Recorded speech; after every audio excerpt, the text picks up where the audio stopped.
Ayun. Nakikita ka na. Hello, hello bro. Bro, mag-testimony lang ako. Testimony ka. Testimony, dalawa Sige. lang. Sige, go ahead, bro. About ito sa Holy and Exercise Oil. Sige, go ahead, bro.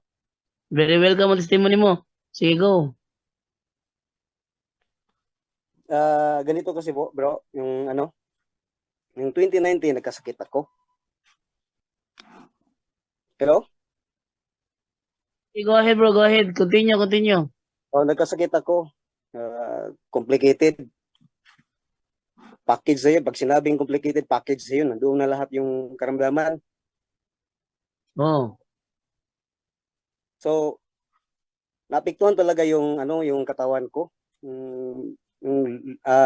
Pumayat ako ng masyado from 79 kilos, naging 48 kilos na lang.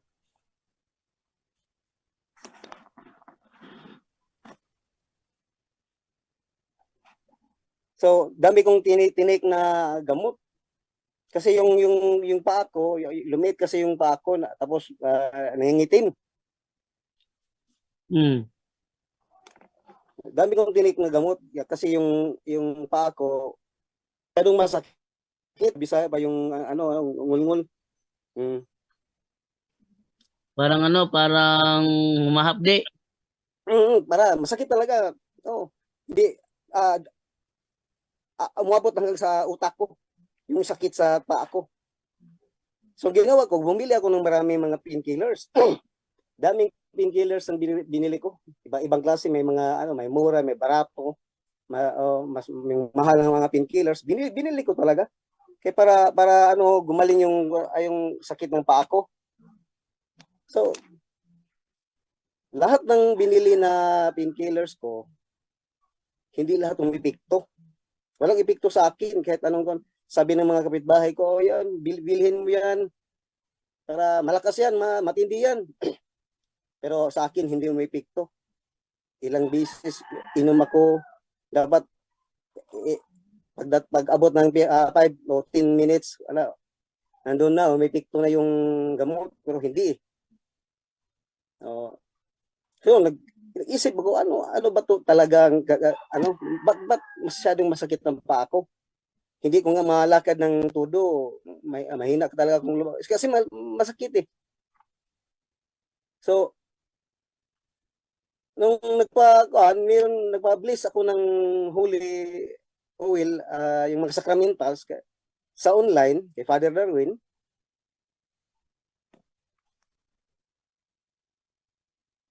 so sinubukan ko, yung inilagay ko na sa paa ko, namangha ko talaga, yung naramdaman kong sakit, nawala talaga. Makatulog ako ng mahimbing kasi pag ipinahid ko yung Holy and Exercise Oil sa paa ko,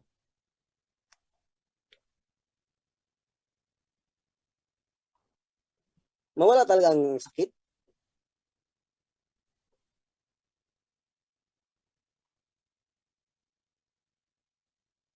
So, naisip ko na baka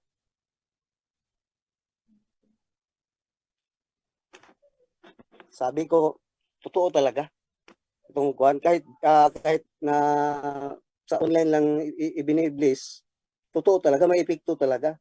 So, yun ang ginagamit kong painkillers. Kasi everyday, sumasakit talaga pa ako. So, yun ang ginagamit ng painkillers. Hello? Patuloy lang bro, patuloy lang bro. Ah,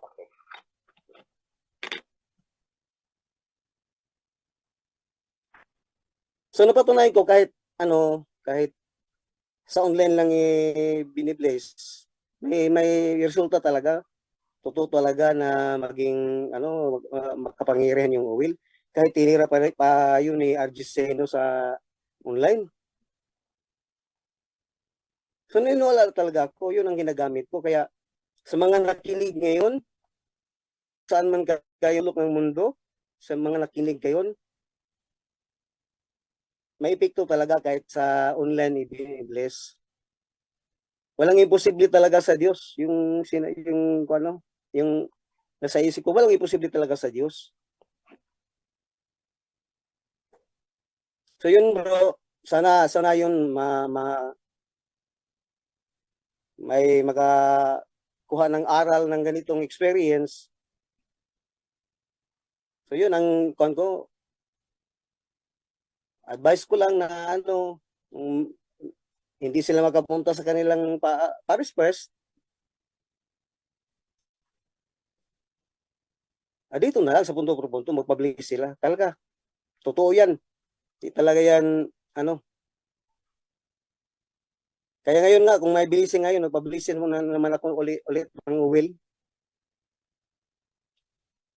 May bilising ba ngayon, bro? Wala bro, wala. Bakit daw? Busy si Father Darwin ngayon bro, marami siyang activity. Okay. So yun bro, yun ang unang testimonial. So pangalawa kong testimony bro, para for the sake of the others, no? Para iwasan na itong handbook ni Father Sikia. So itong handbook, ginamit ko talaga ito kasi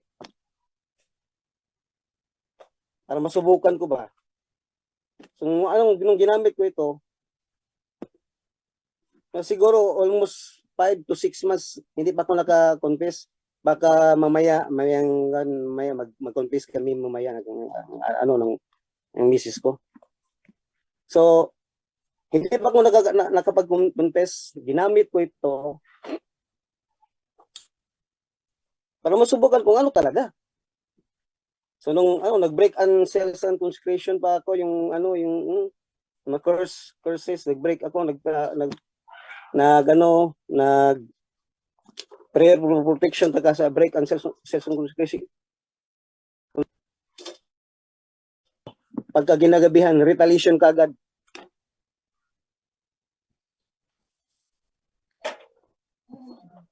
Paghiga ko, biglang nawala ko sarili. Yun may dumalaw na sa akin yung ginamit kasi ng demonyo yung bata. Ginamit ang bata. Sabi pa ng demonyo, alam ko lahat ng kasalanan mo. Tapos ano ba yung sa Tagalog yung sa Bisaya pa gidumog. Ano ba yun, bro? Kilabok? Ano? Anong gilabok? Gidumog? Gidumog, parang pinagkaguluhan.